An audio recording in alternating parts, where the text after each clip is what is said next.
I want you to think with me this morning from the subject Rediscovering Lost Values.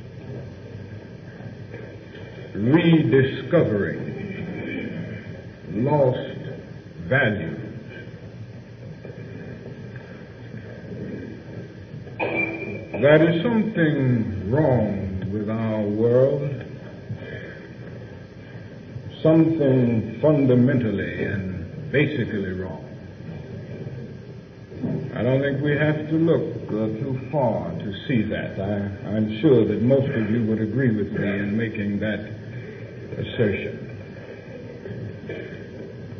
And when we stop to analyze the cause of our world's ills, many things come to mind.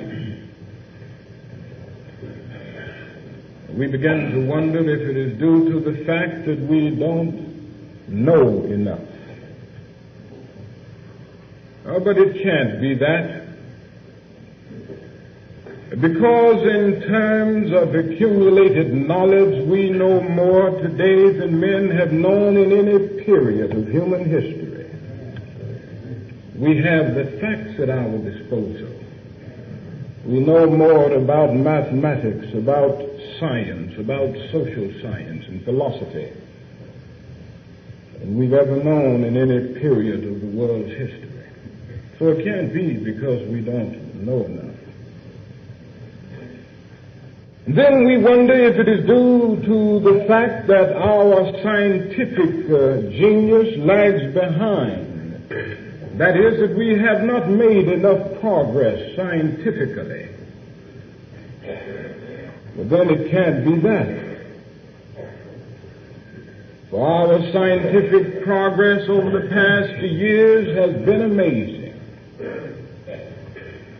Man, through his scientific genius, has been able to dwarf distance and place time in change. So that today it's possible to eat breakfast in New York City and supper in London, England. Back in about 1753, it took a letter 3 days to go from New York City to Washington. And today you can go from here to China in less time than that. It can't be because man is stagnant in his scientific progress. Man's scientific genius has been amazing. I think we have to look much deeper than that if we are to find the real cause of man's problems and the real cause of the world's ills today. If we are to really find it, I think we will have to look in the hearts and souls of men.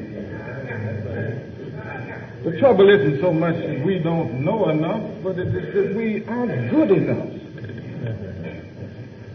The trouble isn't so much that our scientific genius lags behind, but our moral genius lags behind.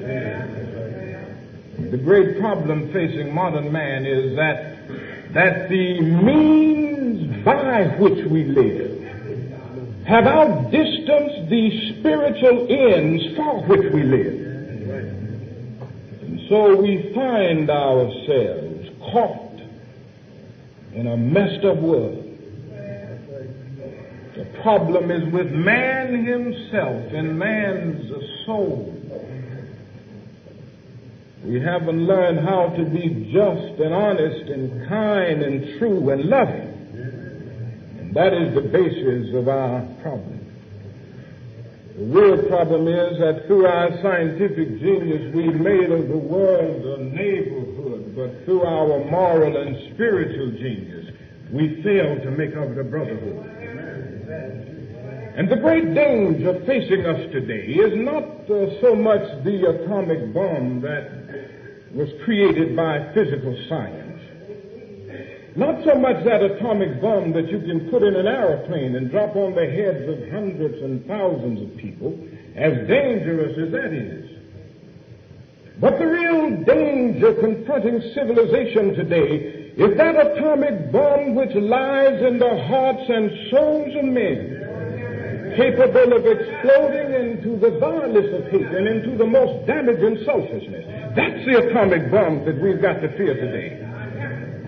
The problem is within man, within the heart and the soul of men. That is the real basis of our problem. My friends, all I'm trying to say is that if we are to go forward today, we've got to go back and rediscover some mighty precious values that we've left behind. That's the only way that we will be able to make of our world a better world, and to make of this world what God wants it to be and the real purpose and meaning of it. The only way we can do it is to go back and rediscover some mighty precious values that we've left behind. Our situation in the world today reminds me of a very popular situation that took place in the life of Jesus. It was read in the scripture for the morning, found over in the 2nd chapter of Luke's Gospel.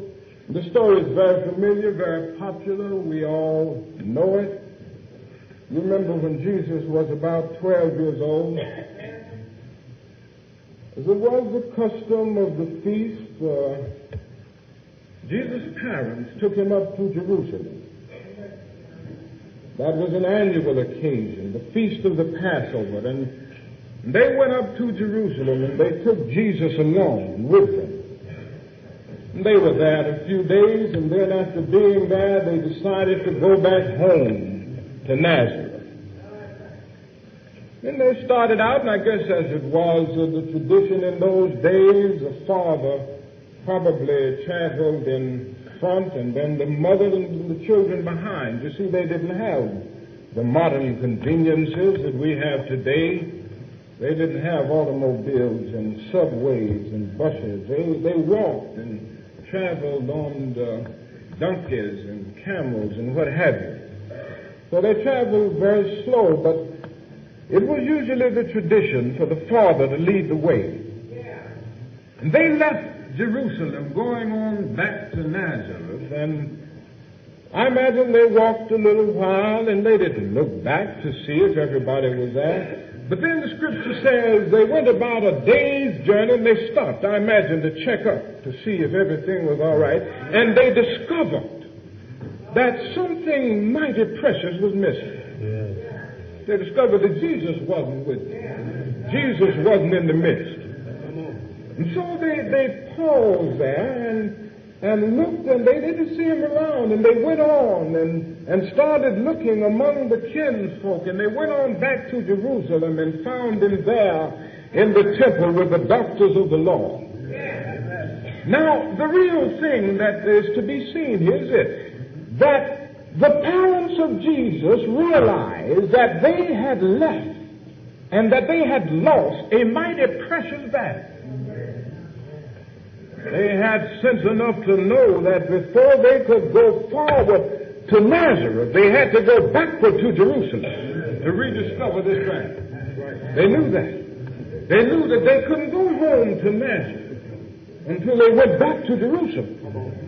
Sometimes, you know, it's necessary to go backward in order to go forward. That's an analogy of life. I remember the other day I was driving out of New York City into Boston, and I stopped off in Bridgeport, Connecticut to visit some friends, and I went out of New York on a highway that's known as the Merrick Parkway. It leads into Boston, very fine parkway, and I stopped in Bridgeport, and after being there for 2 or 3 hours, I decided to go on to Boston, and I wanted to get back on the Merritt Parkway. And I went out thinking that I was going toward the Merritt Parkway. I started out and I rode and I kept riding, and I looked up and I saw a sign saying 2 miles to a little town that I knew I was to bypass. I wasn't to pass through that particular town. So I thought I was on the wrong road. I stopped and I asked a gentleman on the road which way would I get to the Merritt Parkway. And he said the Merritt Parkway is about 12 or 15 miles back that way. You've got to turn around and go back to the Merritt Parkway. You're out of the way now. In other words, before I could go forward to Boston, I had to go back about 12 or 15 miles to get to the Merritt Parkway. May it not be that modern man has gotten on the wrong parkway. And if he is to go forward to the city of salvation, he's got to go back, get on the right parkway. And so that was the thing that Jesus' parents realized, that they had to go back and find this mighty precious value that they had left behind in order to go forward. They realized that. And so they went back to Jerusalem and discovered Jesus, rediscovered him, so to speak, in order to go forward to Nazareth. Now that's what we've got to do in our world today. We've left a lot of precious values behind. We've lost a lot of precious values. And if we are to go forward, if we are to make this a better world in which to live, we've got to go back. We've got to rediscover these precious values that we've left behind. Now, I want to deal with one or two of these mighty precious values that we've left behind, and that if we're to go forward and to make this a better world, we must rediscover. The first is this. The first principle of value that we need to rediscover is this: that all reality hinges on moral foundations. In other words, that this is a moral universe, and that there are moral laws of the universe just as abiding as the physical laws. I'm not so sure we all believe that. We never doubt that there are physical laws of the universe that we must obey. We never doubt that. And so we just don't jump out of airplanes or jump off of high buildings for the fun of it. We don't do that. Because we unconsciously know that there is a final law of gravitation, and if you disobey it, you will suffer the consequences. We know that. Even if we don't know it in its Newtonian formulation, we know it intuitively, and so we just don't jump off the highest building in Detroit for the fun of it. We don't do that, because we know that is a law of gravitation which is final in the universe. If we disobey it, we'll suffer the consequences. But I'm not so sure we know that there are moral laws just as abiding as the physical laws. I'm not so sure about that.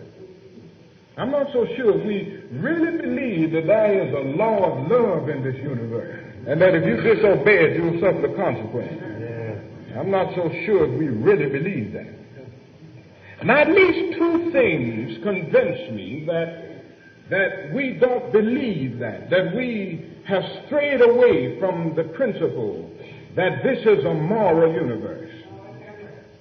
The first thing is that we have adopted in the modern world a sort of relativistic ethic. Now, I'm not trying to use a big word here. I'm trying to say something very concrete. And that is that we have accepted the attitude that right and wrong are merely relative to our...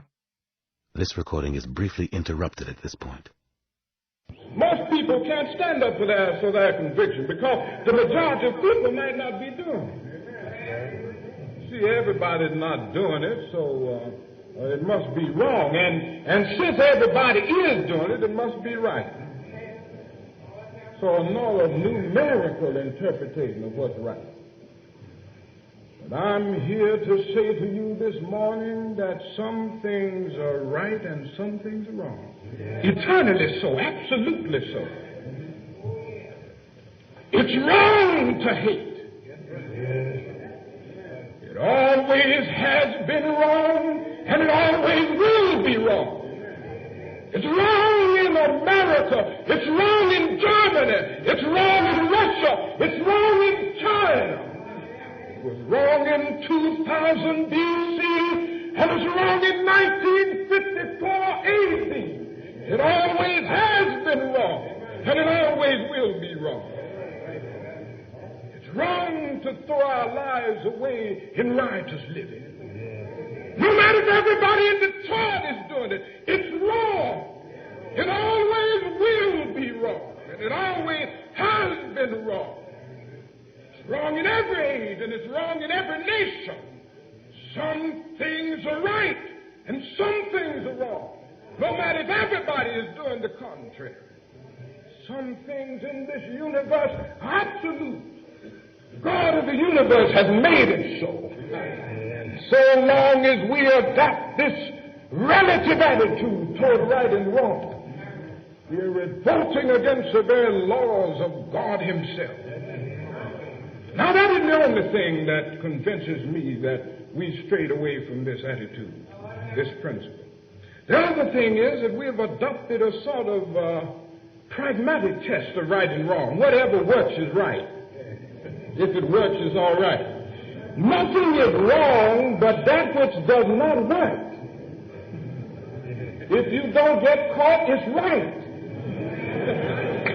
That's the attitude, isn't it? It's all right to disobey the 10 commandments, but just don't disobey the 11. Thou shalt not get caught. That's the attitude. That's the prevailing attitude in our culture. No matter what you do, just do it with a bit of finesse. You know, a sort of attitude of the survival of the slickest. Not the Darwinian survival of the fittest, but the survival of the slickest. Whoever can be the slickest is the one who's right. It's all right to lie, but lie with dignity. It's all right to steal and to rob and exploit, but do it with a bit of finesse. It's even all right to hate, but just your hate up in the garments of love and make it appear that you're loving when you actually hate it. Just get by. That's the thing that's right according to this new ethic. My friends, that attitude is destroying the soul of our culture. It's destroying our nation. Thing that we need in the world today is a group of men and women who will stand up for right, be opposed to wrong wherever it is. Group of people who will come to see that some things are wrong whether they are never caught up with. Some things are right whether nobody sees you doing them or not. All I'm trying to say is our world hinges on moral foundations. God has made it so. God has made the universe to be based on a moral law. So long as man disobeys it, he is revolting against God. That's what we need in the world today. People who will stand for right and goodness. It's not enough to know the intricacies of zoology and biology. But we must know the intricacies of law. It's not enough to know that 2 and 2 makes 4. But we've got to know somehow that it's right to be honest and just with our brothers. It's not enough to know all about our philosophical and mathematical disciplines. And we've got to know the simple disciplines of being honest and loving and just with all humanity. If we don't learn it, we will destroy ourselves by the misuse of our own power. This universe hinges on moral foundation.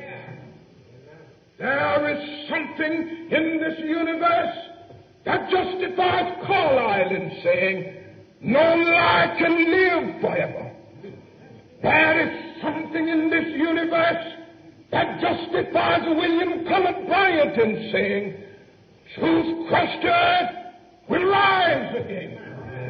There is something in this universe that justifies James Russell Lowell in saying, truth forever on the scaffold, wrong forever that scaffold sways the future. Behind the dim unknown stands God, within the shadow keeping watch above his own. There is something in this universe that justifies the biblical writer in saying, you shall reap what you sow. This is a law-abiding universe. This is a moral universe. It hinges on moral foundations. And if we are to make of this a better world, we've got to go back and rediscover that precious value that we've left behind. And then that is a second thing, a second principle that we've got to go back and rediscover. And that is that all reality has spiritual control. In other words, we've got to go back and rediscover the principle that there is a God behind the process. Well, I guess you say, why is it that you raise that as a point in your sermon in a church? The mere fact we are at church, we believe in God. We don't need to go back and rediscover that. The mere fact we're here, and the mere fact that we sing and pray and come to church, we believe in God. Well, there's some truth in that. But then you must remember that it's possible to affirm the existence of God with your lips and deny his existence with your life. The most dangerous type of atheism is not theoretical atheism, but practical atheism. That's the most dangerous type. And the world, even the church, is filled up with people who pay lip service to God and not life service. Filled up with it. And that is always a danger. That we will make it appear externally that we believe in God when internally we don't. We say with our mouths that we believe in him, but we live with our lives like he never existed. That is the ever-present danger confronting religion. That's a dangerous type of atheism. And I think, my friends, that is the thing that has happened in America. That we have unconsciously left God behind. Now, we haven't consciously done it. We have unconsciously done it. You see, the text, you remember the text said that Jesus' parents went a whole day's journey, not knowing that he wasn't with them. They didn't consciously leave him behind. It was unconscious. Went a whole day and didn't even know it. It wasn't a conscious process. You see, we didn't go up and say, now, goodbye, God, we are going to leave you now. The materialism in America has been an unconscious thing. Since the rise of the Industrial Revolution in England, and then the invention of all of our gadgets and contrivances, and all of the things and modern conveniences, we unconsciously left God behind. We didn't mean to do it. We just became so involved in getting our big bank accounts that we unconsciously forgot about God. We didn't mean to do it. We became so involved in getting our nice, luxurious cars, and they're very nice, but we became so involved in it that it became much more convenient to ride out to the beach on Sunday afternoon than to come to church that morning. It was an unconscious thing. We didn't mean to do it. We became so involved and fascinated by the intricacies of television that we found it a little more convenient to stay at home than to come to church. It was an unconscious thing. We didn't mean to do it. We didn't just go out and say, now, God, we're gone. We had gone a whole day's journey when we came to see that we had unconsciously ushered God out of the universe. A whole day's journey. Didn't mean to do it. We just became so involved in things that we forgot about God. And that is the danger confronting us, my friend. that in a nation as ours, where we stress mass production, and that's mighty important, where we have so many conveniences and luxuries and all of that, that is the danger that we will unconsciously forget about God. I'm not saying that these things aren't important. We need them. We need cars. We need money. All of that's important to live.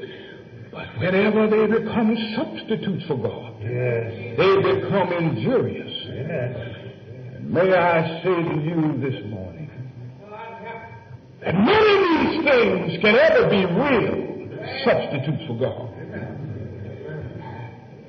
Automobiles and subways, televisions and radios, dollars and cents can never be substitutes for God. For long before any of these came into existence, we needed God. Long after they will have passed away, we will still need God. And I say to you this morning in conclusion that I'm not going to put my ultimate faith in things. I'm not going to put my ultimate faith in gadgets and contrivances. As a young man with most of my life ahead of me, I decided early to give my life to something eternal and absolute. Not to these little gods that are here today and gone tomorrow. But to God who is the same yesterday, today, and forever. Not in the little gods that can be with us in a few moments of prosperity, but in the God who walks with us through the valley of the shadow of death, who causes us to fear no evil. That's the God. Not in the God that can give us a few Cadillac cars and Buick convertibles, as nice as they are, that are in style today and out of style 3 years from now.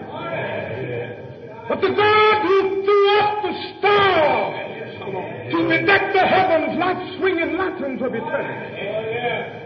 Not in the God that can throw up a few skyscraping buildings, but the God who threw up the gigantic mountains kissing the sky as if to bathe their peaks in the lofty blue. Not in the God that can give us a few televisions and radios, but the God who threw up that great cosmic light that gets up early in the morning in the eastern horizon, who paints its technicolored across the blue, something that man could never make. I'm not going to put my ultimate faith in these little gods that can be destroyed in an atomic age, but the God who has been our help in ages past and our hope for years to come, our shelter in the time of storm, and our eternal home. That's the God that I'm putting my ultimate faith in. That's the God that I call upon you to worship this morning. Go out and be assured that that God is going to last forever. Storms might come and go.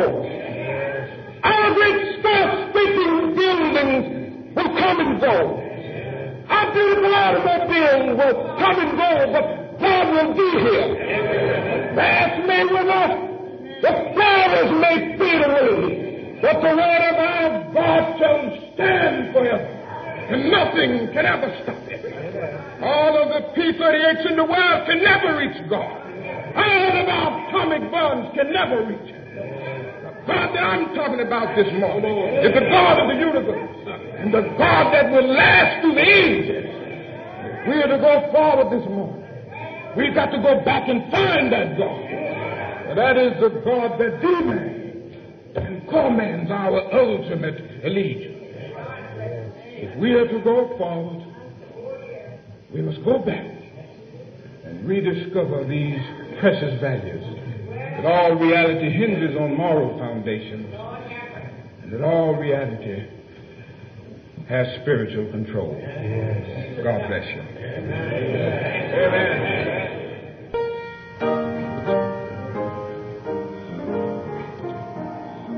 The Lord bless thee and keep thee. The Lord make his face to shine upon thee and be gracious unto thee. The Lord lift up the light of his countenance unto thee, and be with thee in thy going out and thy coming in thy labor and in thy leisure, in thy moments of joy and in thy moments of sorrow, until the day when there shall be no sunset and no